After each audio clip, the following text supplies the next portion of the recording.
Probably going to number 1. What's been your favourite show that you played this year? This year? What year is it? Maybe Rebellion. Yeah, Rebellion. Rebellion. Rebellion. Rebellion. Yeah. So we just played Rebellion Festival up in Blackpool. We just 1 month. Yeah, that was the last thing we did. I'm going to guess that my favourite gig is going to be tonight. Great answer. I appreciate that optimism, that is class. But at Rebellion, like, a lot of people who hadn't seen us before came to see us and were like piling in the fucking room to come watch us, and I just never expected that from like our first really big festival. Plus Blackpool Nice. is jokes. Yeah, Blackpool is great. Yeah. Blackpool. Oh my god. If you're ever in Blackpool, you should definitely stay at the Hollingdales Hotel. I remember that next time I want to go to Rebellion because Oh yeah. What, to Blackpool or to Hollingdales? Blackpool. No, I'm joking. Go to Blackpool. There's candy everywhere. In Blackpool, there's literally like fairground food for like fucking 2 miles of seafront. Every building is just selling you a casino or fairground food. It's like being 4 the entire time. It's a good time. I will die doing that, but I will eat all the sugar anyway. I think you joke like that. Okay, what would you guys say is the biggest inspiration for your lyrics currently? Real life. Our lives. Yeah, our lives, the lives of others. Currently it's quite political, I'd say, isn't it? Yeah, definitely. What with everything going on. Yeah. And Hotness. such like Hotness. I do like though, like how our lyrics go to a really specific situation. We and it have one becomes an new in song. joke. We have one new song that's a very, very specific situation. Oh yeah. And probably like you'll get it, but you might be like, what? Yeah. But we'll try and make sure the situation's explained before we play it. Yeah. I'm on board. Okay, how does it feel being on like an underground kind of music scene like this one? Would you say it's sort of isolating because there aren't that many bands like you out there, or would you say it's liberating that you're kind of breaking new ground and doing your own thing? Ooh. I wouldn't say it's isolating because we meet loads of bands that are kind of doing the same thing but different. I don't know. Like Menstrual Crowns. Yeah, we're definitely not the only band out there who's kind of on the same wave as us. And like we've met some really cool people through that. Yeah, I think it's really easy to see like maybe a few different bands who are all women like us, and sort of, you know, there's a bunch of bands who are our age and are all girls or non-binary and who are like singing about some of the stuff they're angry about. But from an outsider's perspective, you'd see it as way more like homogenous than it actually is, because I feel like we learn so much from the bands who are really similar to us. Yeah, that aren't like to us, they aren't like us at all. Every time it's like we can learn something from them, or we can be like, that was cool. Every time I go and see like a live show of an underground band, like I feel empowered watching these underground bands just do their thing and just chat shit at the audience. Whereas you go to like a big gig, everything's so choreographed and rehearsed, it's almost unnatural. And it feels like you're very separated from the actual person playing music and the actual scene they're playing music in when you go to a larger gig, I think. No, I was going to say people start bands like this because they feel isolated in day-to-day life, so, you know, if this was isolated anymore, I probably wouldn't fucking do it. But I understand what you mean though, because that, you know, you see people speed off past you. In other scenes, I don't know. It could be isolating in the sense that we feel like we'll be underground forever. That's alright with rats. Excellent. That is a very good answer for that. I also went to recounts that as well, actually. Nice. Yeah. Oh, what did they say? They were talking about how, like, what did they say for that? They were talking about how it's more, it is kind of like, I don't remember what they said. I have this on my phone. I'm sure you have the video. We'll watch the interview or read it. I'm interested in whatever that band had to say because they always fucking say it well. They're so cool. Yeah. I think they were talking about it being like, sort of the fact that they're not gonna get sort of scrutiny from mainstream media because mainstream media aren't listening. So they were on the fucking BBC, so I don't know what they're talking about. They're like, oh, we're not gonna get They said screwed. a month before that they're too political for the BBC. That's my interview. That's my like headline for that interview. They're like, oh, we're too political for the BBC. They And don't then give it a was shit probably about us, the so we can next say what we week. like. Oh, yeah. And then it was like a few years later they were on the BBC. There we have it.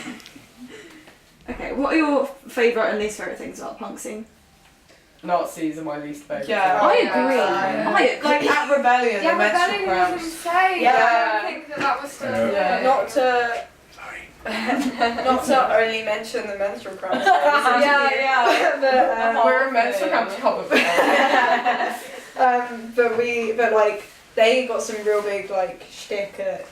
People are trying to bottle that. Yeah, people Yeah. like that. Like And they're they banned attract like a lot of like people. Nazi just punks. Nazi punks just like watching there to go berate them. But then the person who did the lineup as well, wasn't very well thought out because they put the menstrual cramps on just before a neo-Nazi band, so it was Yeah. going to cause a lot of... Yeah, they that apparently bit like of a blocked them ruckus. from coming off stage or something. Yeah, they it's so did. ridiculous, and the honey moved all of that like shit. It's the boisterousness. It's the boisterousness of fucking entitled Right wing. fucking right wing cunts. That's the thing. Yeah. Can I swear? That's that's Can you swear? Fun Is swear. anything more punk?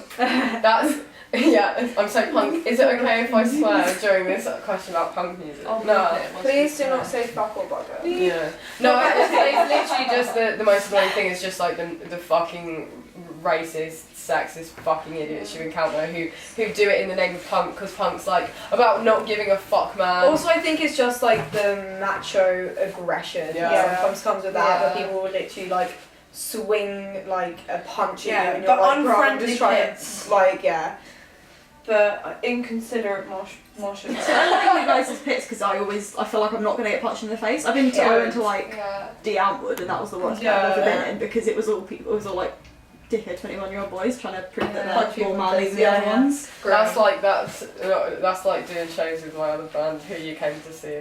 I mean, that wasn't too bad because it was like 20 people and they were all helping each other out. I quite like that one, to be honest. Oh yeah, no, Yeah. the rest of that tour I was terrified. They were all like windmilling. Windmill. So what's the best thing about punk? Nothing.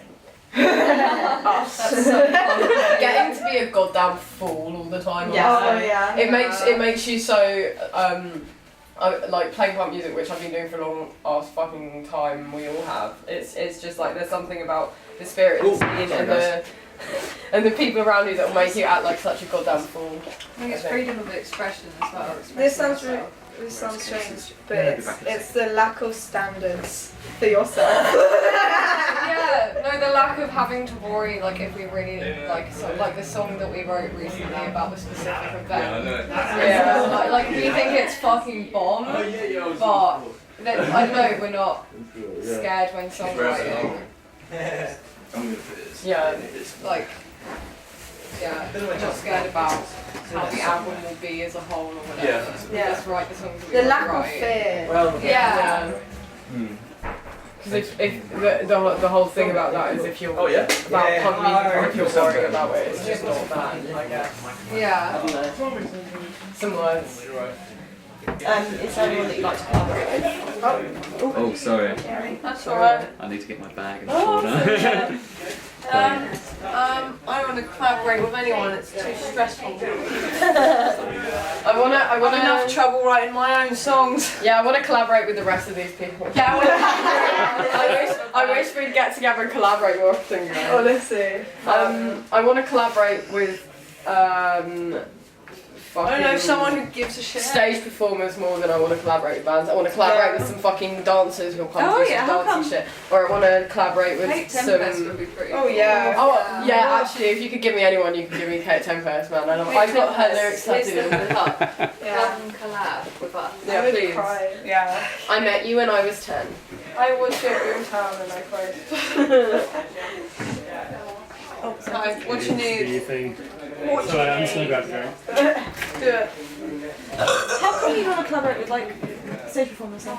Because I'd love to have a fucking wicked stage. I would love to have a stage show where we have like circus performers on like the big hoops.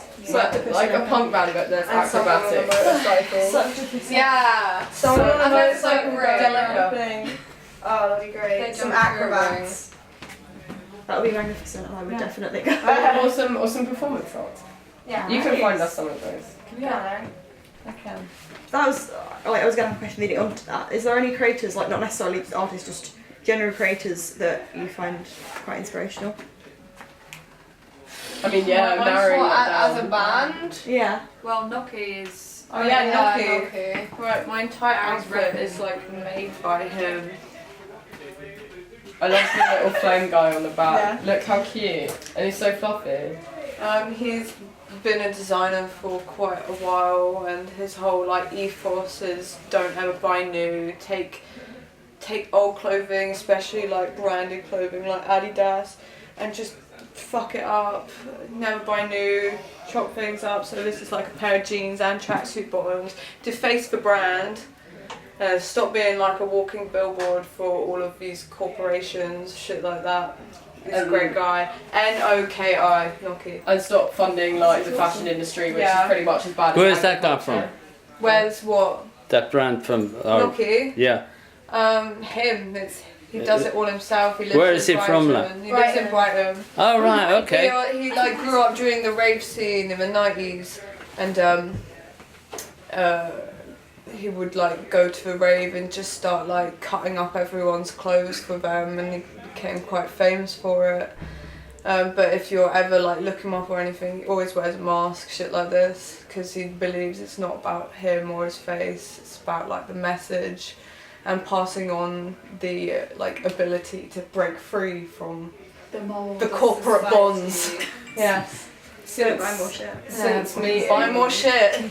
since you've met him as well, we've kind of like you brought it up that we don't want to like get a bunch of t-shirts printed, like get a run of t-shirts printed anymore. We want to go and try and do that ourselves and like get stencils and make the shirts and like find the material, which is No more fast fashion. no more fast fashion, which is kind of the reason why we're being so slack with merch. We need to like get on it, but it's going to be such a long process. But we want to, But we'd we want rather to do actual- that. It's the right thing to do, right? But, yeah, exactly. One, it's the right thing to do, and two, it's just that extra bit of effort and personalisation. Like each t-shirt will be like personal because it's going to be a second-hand t-shirt that we've gone and picked out from a shop in second-hand.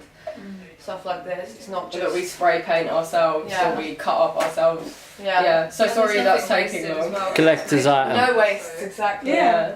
Yeah, use the scrap to make other stuff on other things, you know. That's really cool because it'll be more like sort of authentic. It'll kind of mean more because it's this specific person made this. That's awesome. Well, you know, when Ari first brought it up, I was fucking terrified because I was like, how the fuck are we going to do that? But now we just got to get on with it because it is the right thing to do. Yeah. It's like knowing you should go vegan or stop doing coke. Yeah, exactly. That's my next year's to-do list. No, it's alright, everyone learns at their own pace, but you know. Give me 4 years for the cocaine thing. Cocaine. Cocaine's bad. Pussyliquor, cocaine's bad. Pussyliquor, drugs are bad. Weed is vegan. No, it's not. It's a Weed- plant. I think Yeah, but the whole like the drug circle and the ethical thing of buying illegal weed is bad, which is why it needs to be decriminalised, because these drug circles are ruining our society and fucking kids because they get like Tell them. they I know get this. what's the word? They basically get groomed by older drug lords to come and like work with them. This is for something as simple as like a 10 bag of weed. You've still got so much blood on it. It's really, really bad. And also you should be able to regulate the proportion of THC versus CBD because it gives people really bad mental health problems. They're more susceptible to it. And then growers just mass produce weed at a really fast rate, so the THC content is really, really high, which is the psychoactive part. Spraying Fucks with fucking people's liquidated heads. crap on it, essentially. Like, yeah. Drugs are bad. Yeah. a true punk message. I stand it. Drugs are bad. Stay in school. Drugs are bad. Wash your clothes. No. No, don't wash your clothes. In fact, avoid washing your clothes bad because for the every time you wash your clothes, plastic particles go into the sea. See, I always knew my smelliness was the right thing to do. Exactly. Yeah. Be smelly. Deodorant also. Stop bad for you. using deodorant. Yeah, don't use deodorant. Just embrace. Don't use deodorant, don't smell Ari. Or do smell Ari and just get over it. Yeah. I'm going to do this once this interview's done because for the patter. Question. I have many of them. I should. Yeah. You are into I always do this. Yeah. I'm like. I'm always scared to walk in interviews and I'm just like, questions. You're fine, I'm meant to mate. ask them. That's what right. my fucking job is now. This is what I'm doing a course I in. want to give you an answer. Okay, what's next for you guys? What news is coming up? Is there anything you can tell us? We recorded some shit today. Yeah. Literally earlier today. We're getting an album. When?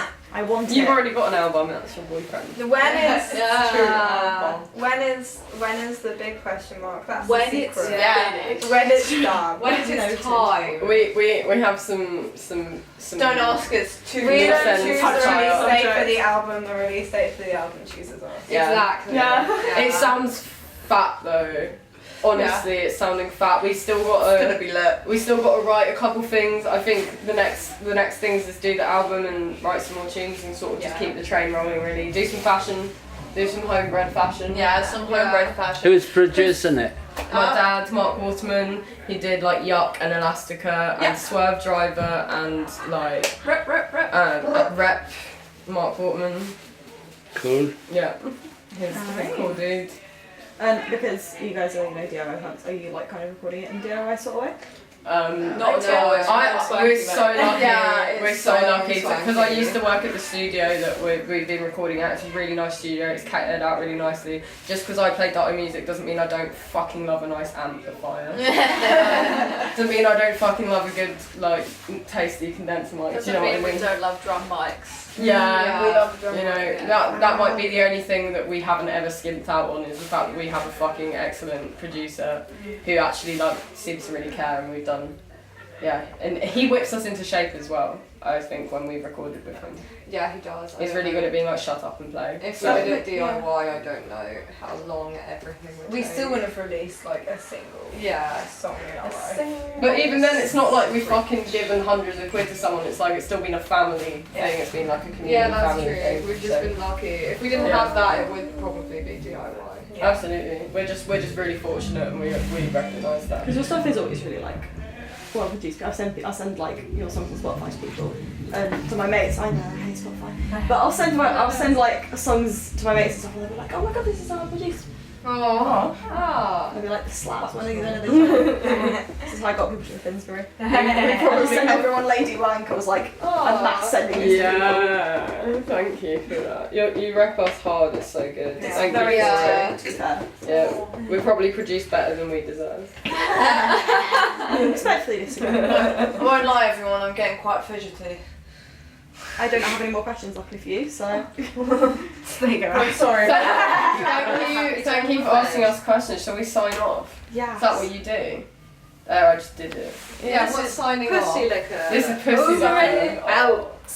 A big thank you to Caitlin Yeah. and John Murphy. A round of applause for them. Thank you, ladies. Always a pleasure. Thank you kindly. Why